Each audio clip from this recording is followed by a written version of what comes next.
So, morning, everyone.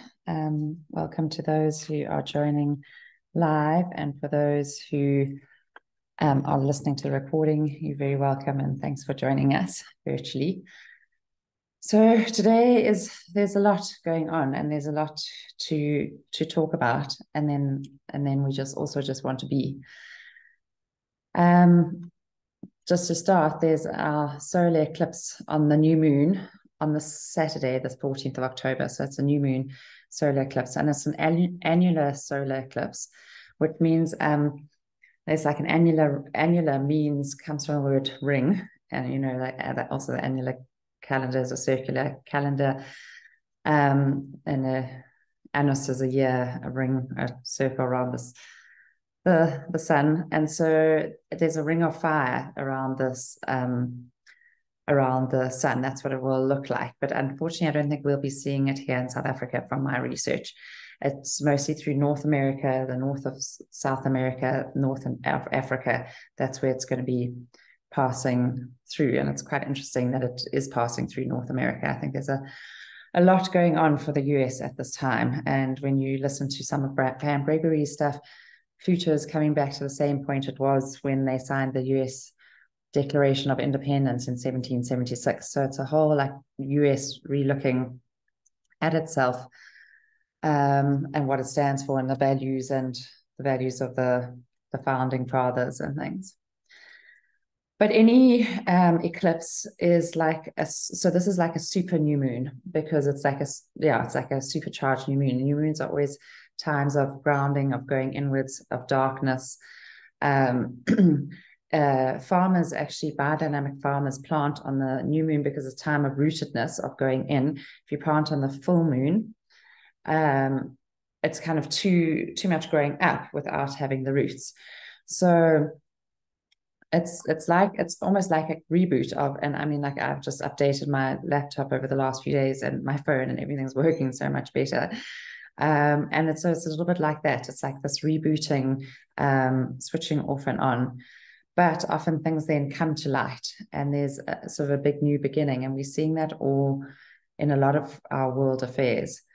One of the things that is coming to light in a new beginning is that Robert F. Kennedy, who I follow and adore, and I think is an incredible man, an incredible leader, very courageous.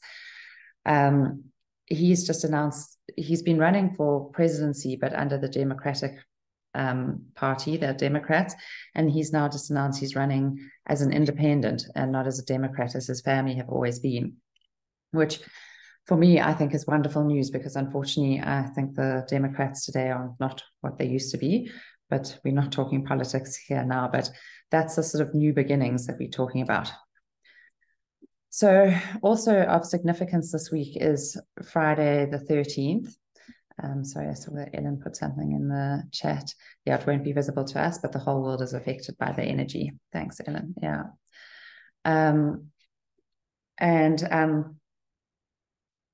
This Friday is Friday the 13th. And the 13 is actually the number of the feminine. And it's actually a very lucky and positive number, but we've been taught to fear it, as we've been taught to fear so many of the things where our power, especially as women, lies. Our menses, our periods, childbirth, orgasm, menopause, depression, even death. These are all things we've been taught to fear, but can be very powerful experiences, very powerful times. And many hotels and buildings don't have a 13th floor. Planes don't have a 13th row. It's interesting, there's a whole cutting out of the 13. But for me, there's 13 is everywhere. Our home here is number 13 in Greeny Road. I know our Cordoba, which my aunt Ellen's now living in, is number 13, Ellen on this. And it actually represents metamorphosis and transition. So again, on Friday the 13th, it's metamorphosis and transition. The solar eclipse is metamorphosis and transition. So there's a lot of change. And I read this on a numerology website. So numerologists study the numbers in our names, in our lives, and they sort of plot a map according to numbers. I don't really understand it all, but if this resonates with you. As you certainly notice, the world around you starts seething with excitement on a Friday the 13th, which is indeed a beneficial date. Therefore, it's no accident that the lottery registers the highest rates in terms of tickets validated. The positive aura that takes place when Friday the 13th comes around finds its origin on the pagan Friday that celebrates Aphrodite for the Greeks or Venus for the Romans. Friday was at that time the happiest day of the week. I think it's still a very happy day. Friday the 13th stands out as a lucky date, one that's conducive to money gains and also seen as a date that allows to counter bad luck.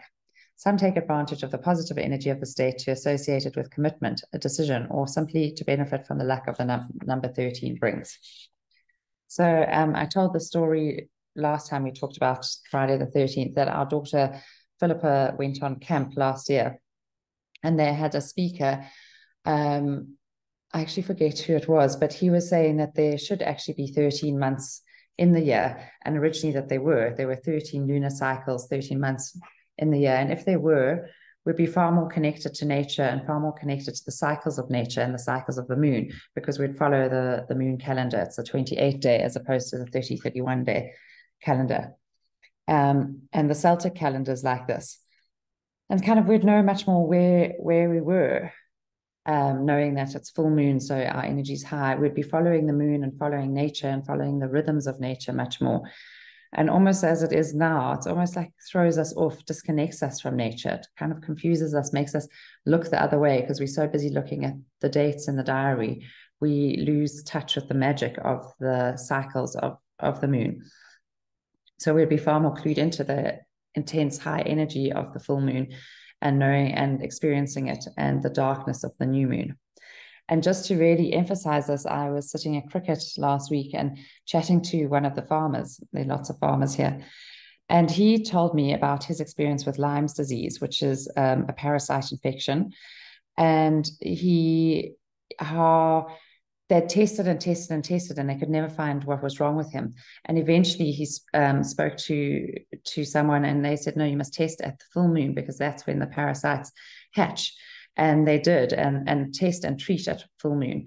And he said, it makes such sense because we've always treated our cattle for their parasites at full moon, because that's when they hatch, and otherwise they're in a dormant stage. So isn't that fascinating that it's happening all around us? Nature is so active, but we've become so disconnected. So if you're doing a parasite cleanse, in fact, one of our groups asked about it this morning, our doTERRA groups, and I should suggest that she really does it at the full moon as well. And Pam Gregory said, as we enter October, we'll still be feeling the strength of the super full moon, so the full supermoon in Aries on September 29th. This can bring with us increased seismic activity and has strong themes around power and sovereignty. These carry into October. The next 3 months until the end of the year will be dramatic, fast-moving, and eventful. We have had several months of the outer planets being retrograde, but as of October, they are starting to move direct again and creating action. These changes are accelerated by the 2 eclipses this month and could even be world-changing. And we really are seeing this with the devastating news that is coming out of Israel and the devastating loss of life of innocent civilians, of the hatred that it's stirring up, the polarization that it's stirring up. And there really is something that I'm starting to realize and understand is there's no good or bad, right or wrong. There's no, it's the more that we are polarized, the less this all makes sense. And the duality is something that we cling to in our minds to make us feel safer, because then we feel that we're on the right side. If we're behind so-and-so, we're on the right side. But we know from our own country, South Africa's very checkered history, that yes, there were evil acts committed, absolutely, and so much devastation under apartheid, but not everyone was evil. Not everyone had evil intentions. We can't label groups. And I was sent a podcast, Aubrey Marcus doing a podcast, which it's actually, I hadn't heard his stuff before. And he does one where he takes snippets of these talks from something called You Came Here for the Revolution, which has amazing speakers, including Zach Bush. And the first speaker talked about the fundamental drive for us not to feel shame. Because as soon as we are disconnected from God, get disconnected from our mother, we realize that we are disconnected. We feel shame. And we strive the rest of our lives not to feel shame. And as soon as we start feeling shame, we divert this and to blame onto someone else, because then we don't have to feel the shame. But we will always feel it. And I mean, that's what happened with Adam and Eve in the Garden of Eden, is when they realized their disconnection from God, they felt their shame and they realized that they were naked. So Rumi explores this in his poems, and on the Elephant Journal website, I just read this. Rumi explored the truth in his poems. We don't just live in the spiritual realm, but we are the spiritual realm. To see beyond our physical bodies and realize our true essence has been our purpose since the beginning of time. Rumi wrote about it 8 centuries before the extensive spread of spirituality. Additionally, Rumi establishes a firm reality: black and white are man-made. We are familiar with the beautiful and the ugly, the good and the bad, the true and the false. However, below the surface of black and white, there is a grey space we fail to see, a space void of conflicts. We tend to judge the situations that occur in our life. We label the things we don't like as bad and call the ones we like good. Our dualistic mind sections off emotions, thoughts, and events, and we automatically follow it. This mental division is often the main reason behind our inner and outer conflicts.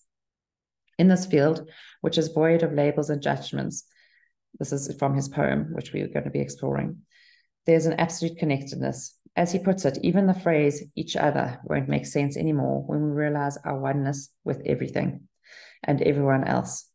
In our minds, we think we are separate from others, from animals, from nature. The truth is, we all stem from one source of energy.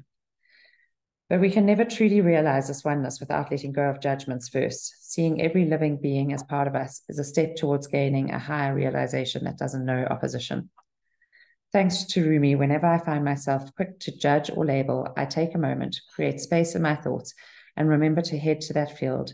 That is where I become one with everything and everyone. Because when I see the world as separate, I only limit my own potential. And so many of our healers these days are exploring our connectedness. Dr. Joe Dispenza did it in our Walk for the World meditation, which I think had over 140,000 people. Pam Gregory's exploring it, and she's now set aside a time, 7 p.m. UK time, or 8 p.m. our time on Sundays, which is our old carte blanche time where we used to have a little dash of trauma and post-traumatic stress. We can now tune into love and connection. And it's just an independent thing. No one runs it, but it's getting a group to meditate and connect to our heart space like we've been doing in our mindful moments. And so in her newsletter, she's actually got lovely newsletters on her website. September the 29th, she says, thinking of our 7 p.m. UK time on Sunday evenings to come together for 15 minutes to help to accelerate the arrival of New Earth for more people. See this interesting information from a study from Castle University from the Book of Joy, Lasting Happiness in a Changing World. That's the book by the Dalai Lama. A scientifically controlled study conducted by German researchers at the University of Kassel has shown that while the chest area of an average person emits only 20 photons of light per second, someone who meditates on their heart center and sends love and light to others emits an amazing 100,000 photons per second. So from 20 photons to 100,000, that's 5,000 times more than the average human being. Numerous studies have also shown that while these photons are infused with a loving, healing intent, their frequency and vibration can increases to the point where they can literally change matter, heal disease, and transform negative events. 10 minutes on meditating on compassion, on kindness for others, and you'll see its effects all day. That's the way to maintain a calm and joyous mind. So that is what we are going to do now together. So I invite you to assume a position that recognizes the importance of what we are doing. We're sitting with an upright dignity, grounding our feet into the earth, allowing our shoulders, neck, and head to reach up towards the heavens. And then either closing your eyes or dropping your gaze and just allowing these words of Rumi's poem to land.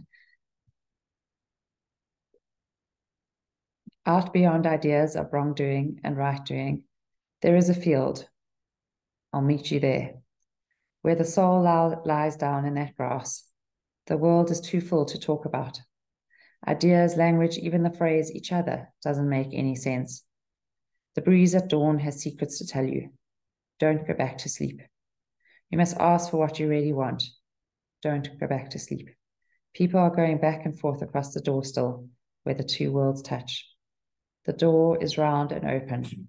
Don't go back to sleep. So just allowing those words to settle. And as we do, just following our breath, the in-breath and the out-breath.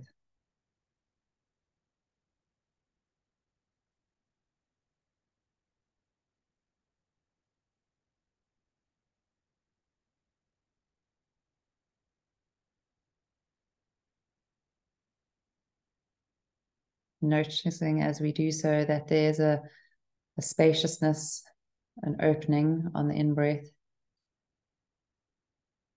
and perhaps a relaxation and ease on the out-breath. Just feeling into these in your body in this moment.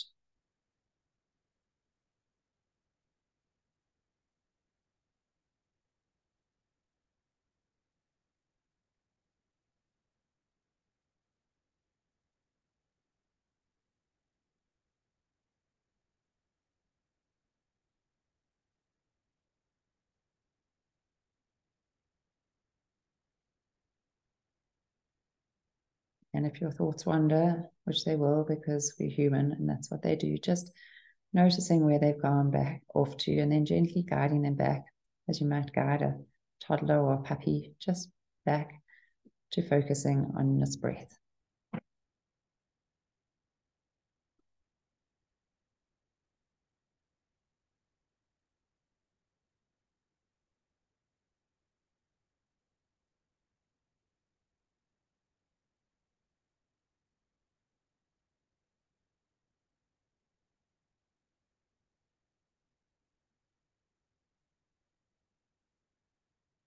As you do so, perhaps noticing a settling of energy, noticing feet grounding into the earth, your legs, pelvis, lower back being supported by a cushion or chair or bed.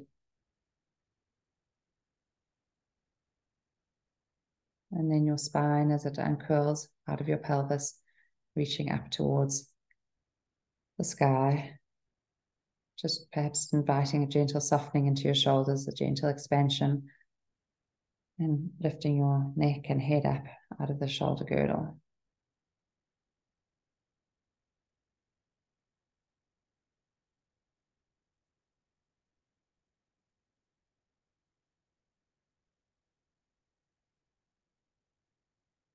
With an expanded attention, just notice your whole body breathing, observing it as if for the first time.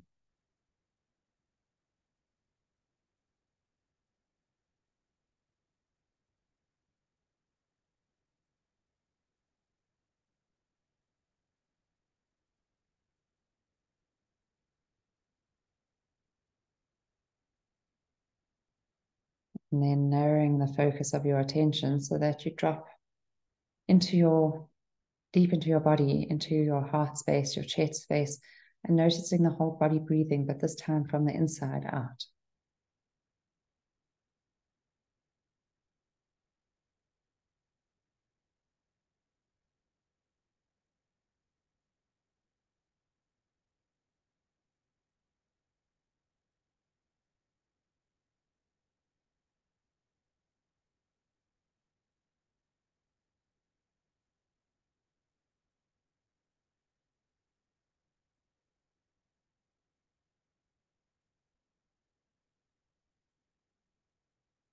And then as you settle in this heart space, bringing in attention perhaps to a color or light or sensation, a weight of this area. Perhaps inviting a color of love, lightness, connection, whatever that may be for you.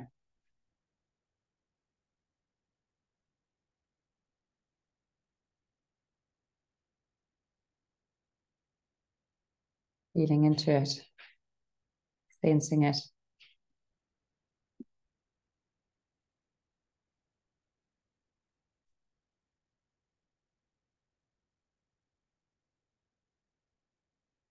connecting with the gratitude in our heart space, offering a moment of gratitude for this time of being together,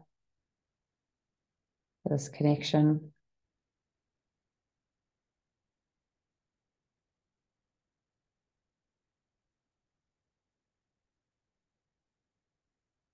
Inviting a sense of gratitude into your heart space.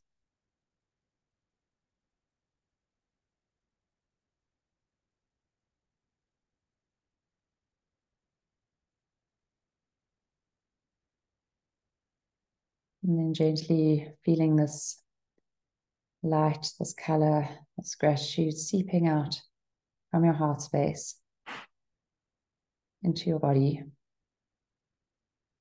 Just as the blood pushes out from the heart space to the arteries, arterioles, the capillaries, to every cell in your body.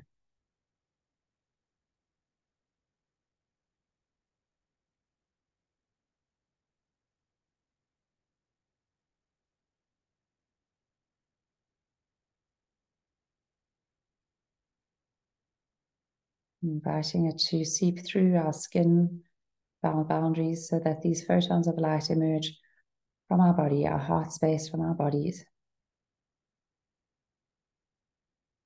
offering this light to the world.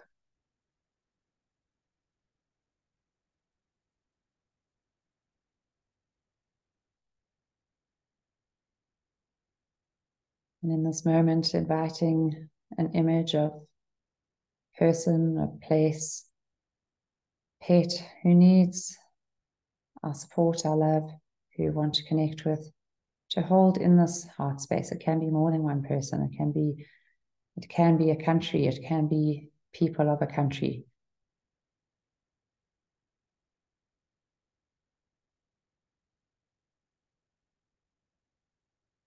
Expanding into this heart space.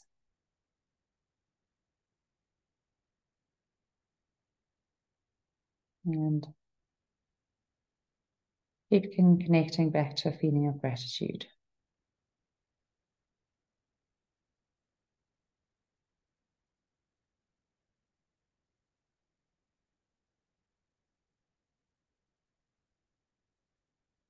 Out beyond ideas of wrongdoing and rightdoing, there's a field. I'll meet you there. Where the soul lies down in the grass, the world is too full to talk about. Ideas, language, even the phrase each other doesn't make any sense. The breeze at dawn has secrets to tell you. Don't go back to sleep. You must ask for what you really want. Don't go back to sleep.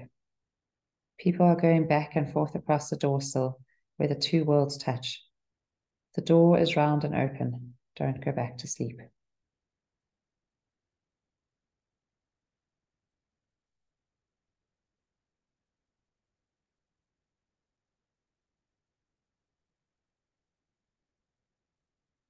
And as we come to the end of our meditation, just taking a few last breaths. And if you would like to join me in offering up this prayer for Israel, sent to me by my mum from Rabbi David Volp.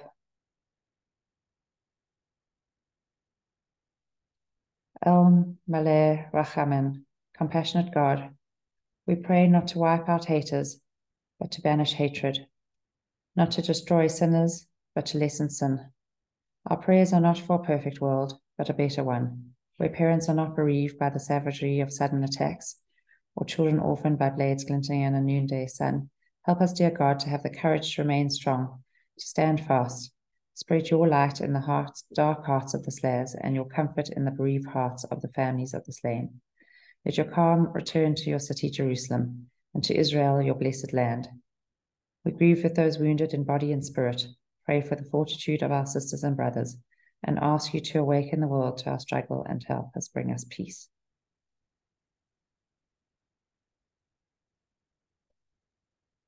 So taking a few deep breaths. And when you're ready, opening your eyes, taking in the names and faces, the screen in front of us, offering us offering blessings and gratitude, and to those you encounter during your day. Namaste.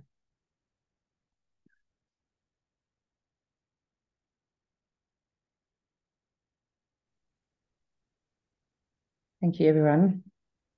I wish you a blessed rest of the day, rest of the week, and just to encourage us all to keep connecting with our heart space when things feel overwhelming, when there's intensity of news, all of which is sure to happen, just to even just put our hands on our heart space and just connect even for a few breaths to this feeling of gratitude, to coming back to love, coming back to connection.